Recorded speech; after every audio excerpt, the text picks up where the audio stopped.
The DJI Air 3. DJI has finally brought a comprehensive camera system to its non-pro drone lineup with the DJI Air 3, a successor to the very popular Air 2S, the drone that brought a 1-inch type sensor to the masses. The Air 3 brings a dual setup consisting of wide and telephoto cameras. Both sensors are 48 megapixels 1/1.3 inch, slightly smaller than the 20 megapixels 1 inch, but the main camera has a much brighter f1.7 lens. The quad-bear sensors will by default output 12 megapixel shots, but you can still snap in the full 48 megapixels resolution.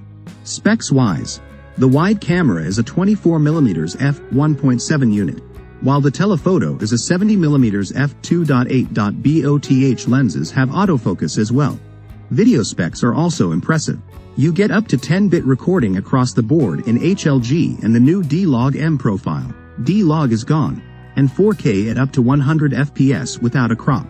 The DJI Air 3 has omnidirectional obstacle avoidance. That's backward, forward, lateral, upward, and downward, which now works even in subject tracking mode. There's also DJI's latest OcuSync 4.0, with up to 20 kilometers of theoretical transmission range. The DJI Air 3 has a big 4,241 mAh battery, which is rated for up to 46 minutes of flight time, a huge bump over the Air 2S. You can already order the DJI Air 3, and it will ship as soon as July 27th.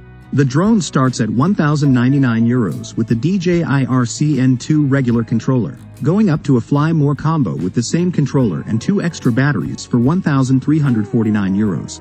While the premium trim Fly More combo with 2 extra batteries and the DJI RC2 remote with its own 5.5-inch 1080p 700 nit display is €1,549.